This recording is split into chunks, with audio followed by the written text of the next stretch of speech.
Hello, I'm going to talk to you about a quick tip on a concept that is used in most architecture governance, enterprise architecture governance typically. It is a concept of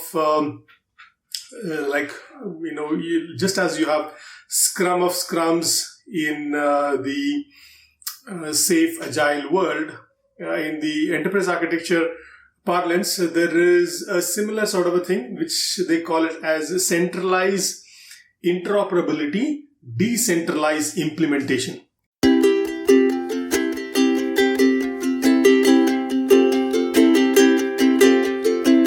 So what this essentially means is that when you have various domains working under you as a part of an architecture board, and they need to keep coming back to you for various decisions and choices in the architecture that they make.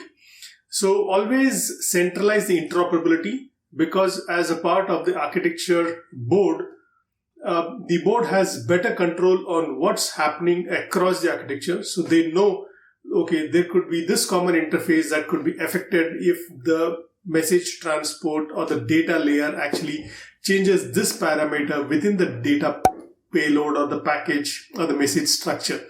Or if they change this interface, these are the products and solutions affected. So they have this whole broad view of enterprise interoperability. So always ensure that the interoperability concerns rest, and it is not decentralized, it is centralized with the architecture board. But when you go deep down and you want to have the liberty or the freedom to implement things at rapid, quick pace, which the needs of the business warrant from time to time, then in that case, you actually ensure that such teams are given enough independence to go deep into their layers, and you decentralize the implementation part of it.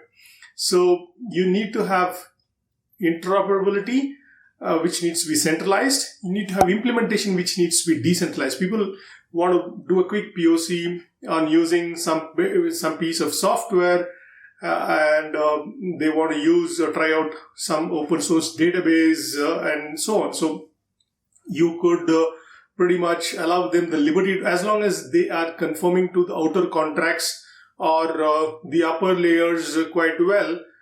So you don't have to, do the micromanaging of those layers or those initiatives. So this tip actually helps you to quickly scale up your architecture work with very little, overheads. Otherwise, it's just like the Scrum of Scrums. So there is a Scrum of Scrums team sitting on top of all the individual Scrums, and they monitor the dependency or the cross dependencies across products and solutions, and ensure that they have the whole entire visibility and traceability across the products and solutions. At the same time, they achieve the architecture or goal of the product and solutions. So it's quite a good thought to have, that you need to be centralizing the interoperability at the board level, or whoever has the higher vision or in the product or solution. And then you have enough decentralized implementation level independence that you give to the rest of the stakeholders. So this is actually a thought that was shared in Roger Sessions' white paper, written way back, almost 10 or 15 years ago, but it's still quite relevant, and it's used by many other terms and so on. So people say, okay, it's utopian to have a single canonical model of an object, and you need to have single.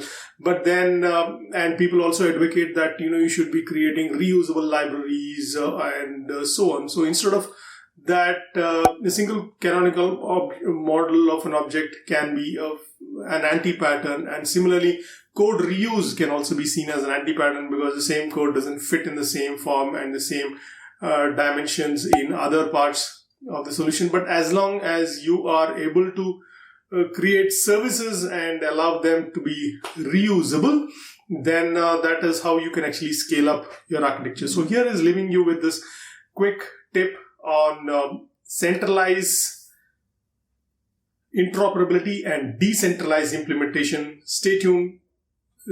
and do like, share, comment, and subscribe this video so that it reaches many others as well. Thanks very much for watching. Thank you.